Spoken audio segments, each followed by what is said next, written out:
Kembali di channel Simple Fisika. Kali ini kita akan membahas beberapa soal di sini. Ada soal dari siswa tadi. Jadi katanya sebuah benda hitam pada suhu nomor 1. Ada benda hitam. Benda hitam dengan suhu katanya T-nya 127 derajat. Ini harus dijadikan dulu ke Kelvin, maka ini setara dengan 400 Kelvin, lalu memancarkan energi sebesar 100 Joule per sekon. Artinya ini adalah powernya. Powernya katanya 100 Joule per sekon. Jika pada suhu T2 energi berubah menjadi 8100, berarti ini power 1, power 2 katanya 8100 Joule per sekon.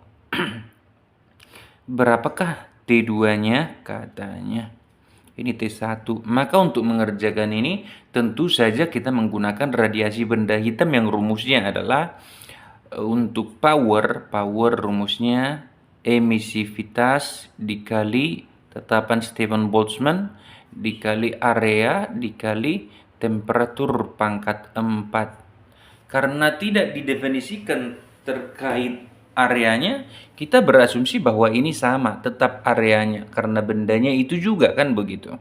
Maka untuk perbandingan power 1 berbanding power 2 adalah sama dengan temperatur 1 per temperatur 2 lalu dikurungin dulu, lalu dipangkatkan 4. Nah, itu dia. Maka kalau begitu kita tulis power satunya adalah 100 per 8100 adalah temperatur 1 dibagi dengan temperatur 2. Nah, pangkat 4.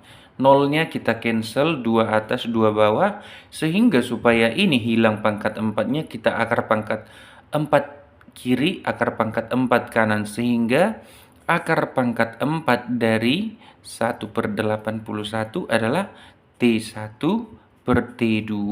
Maka akar pangkat 4 dari 1 adalah 1. Akar pangkat 4 dari 81 adalah 3. Sementara temperatur satunya tadi sudah kita tahu 400 Kelvin dibagi dengan temperatur 2 kali silang, maka temperatur 2-nya adalah 1200 Kelvin. Kalau mau dijadikan dalam satuan derajat Celcius boleh tinggal kamu kurangkan dengan 273 nanti sehingga 927 derajat Celcius. Itu nomor 1 sudah terjawab. Oke, kita lanjut lagi ke nomor berikutnya karena ada beberapa di sini. Untuk nomor 2, untuk nomor 2 katanya, panjang gelombang de Broglie, sebuah atom hidrogen bermassa, katanya massanya 33 kali 10 pangkat minus 27. Tuh, lalu jika sedang bergerak dengan kelajuan V-nya sebesar 300. Ini satunya udah kilogram, lalu yang ini meter per sekon. Ditanyakan lambda de Broglie, panjang gelombang partikel. Apa rumusnya ini? Yaitu lambda sama dengan H dibagi momentum, di mana momentumnya ini nanti bisa dibuat ganti-ganti rumus momentumnya. Nah, misalnya untuk yang ini jadi H per M kali V. Bisa juga nanti H dibagi akar dari 2M kali energi kinetik. Kan begitu. Dan seterusnya lah, bisa lah nanti itu kamu buat yang ini aja dulu, yang paling sering 2 gitu ya. Maka berdasarkan data yang sudah dikasih tahu di dalam soal, kita tinggal pakai yang ini dong. Maka masuklah lambda adalah H.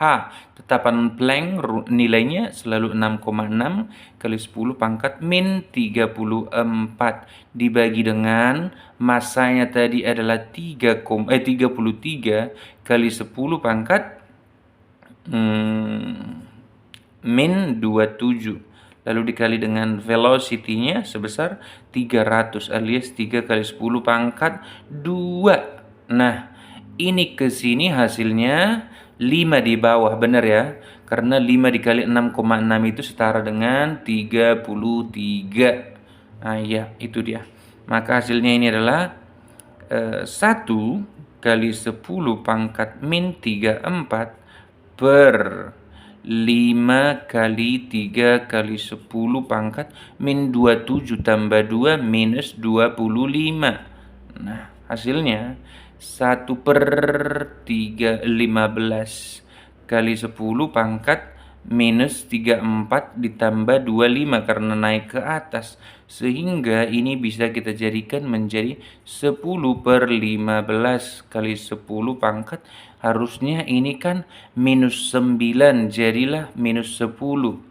Nah, jadilah 2 per 3 kali 10 pangkat min 10. Alias kalau ini kan meter nih, kalau dijadikan Armstrong berarti 0,67 Armstrong gitu ya. Oke, nomor 2 terjawab. Kita lanjut ke nomor berikutnya. Nomor 3. Katanya di sini nomor 3 begini. Nomor 3. Jadi, jika konstanta Planck adalah 6,63 kali 10 pangkat minus 34 dan massa elektron adalah 9 kali 10 pangkat min 31, maka supaya elektron bersifat gelombang dengan panjang gelombang sekian harus bergerak dengan kecepatan berapa?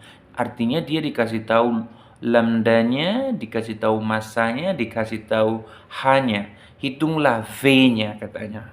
Nah, h dia suruh kita anggap 6,63 ya, kali 10 pangkat min 34.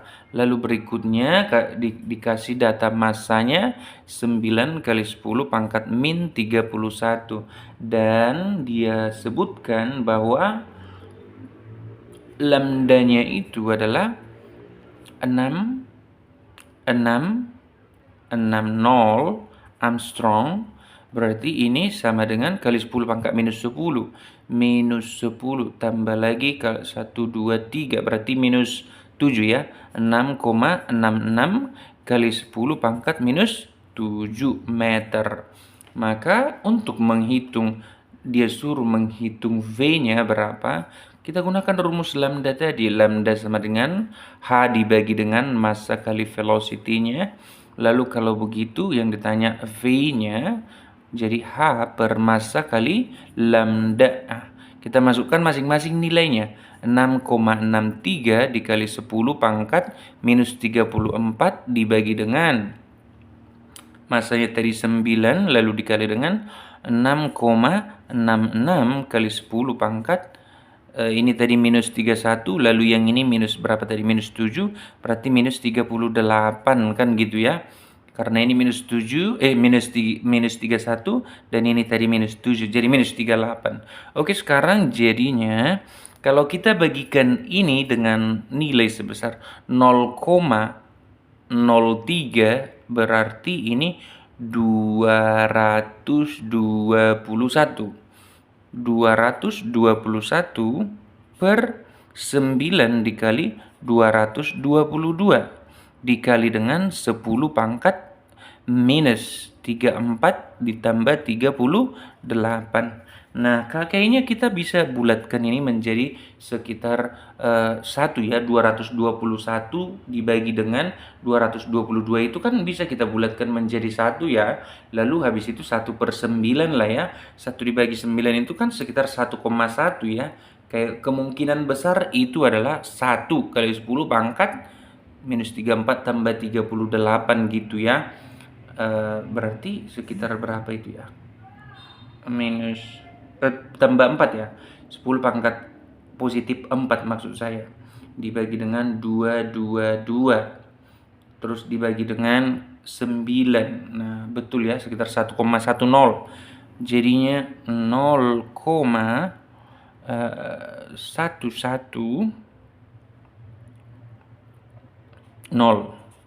dikali dengan 10 pangkat positif 4. Berarti sama aja 1,10 kali 10 pangkat 3 meter per sekon, berarti 1100 meter per sekon. Nah, kalau dibulatkan nanti, kemungkinan besar yang dibulatkan jadi 1 berarti sekitar 1000 meter per sekon lah dia. Nah, itu dia. Sudah terjawab untuk nomor 3, kita lanjutkan ke nomor 4. Untuk nomor 4 itu katanya adalah begini. Dalam waktu 48 hari, kita udah beralih topik ini ke fisika inti peluruhan ya. Katanya dalam waktu 48 hari dikasih tahu T-nya 48 hari. Lalu bagian suatu unsur radioaktif 1/64 bagian suatu unsur radioaktif meluruh. Waktu paruh unsur radioaktif tersebut adalah, harusnya ini sisa dong ya. Dalam waktu 48 hari, 164 bagian suatu unsur radioaktif meluruh. Waktu paruh unsur radioaktif tersebut adalah berapa hari, katanya begitu. Nah, dia kasih tahu berarti ini sisanya dong ya. Kayaknya kurang pas ini soalnya. Berarti M akhirnya adalah sebesar 1/64 bagian M0 berarti ya. Nah, dia nanya T besarnya waktu paruh berapa ini katanya. Nah, untuk menjawab ini kita dengan mudah langsung masukkan ke rumus peluruhan. M sama dengan setengah dipangkatkan dengan T per T besar dikali dengan M0. Nah, di sini kan sudah dikasih tahu nih 1/64 M0 adalah setara dengan atau sama dengan 1/2 pangkat 48 dibagi T besar waktu paruh dikali M0. Cancel M0-nya, cancel out. Oke. Jadi kita ganti dulu ini menjadi 1/2 pangkat berapakah ini? Ternyata itu 1/2 pangkat 6 adalah sama dengan 1/2 pangkat 48 dibagi T besar. Cancel dong setengahnya karena basisnya sama, sehingga 6 adalah 48 dibagi dengan T. Maka T besar ke sini, T besar sama dengan 48 dibagi dengan 6. Hasilnya adalah sebesar 8. Karena satuannya tadi di sini 48 hari, maka ini juga 8 hari. Begitu dia. Nah, demikian dulu video untuk kali ini. Terima kasih sudah menonton. Jangan lupa like, komen, dan share ke teman-teman kalian supaya semakin banyak orang yang mendapatkan manfaat dari video ini. Jangan lupa subscribe juga ya guys, supaya saya semakin semangat untuk membuatkan konten seperti ini. Demikian dulu, sampai ketemu di video selanjutnya.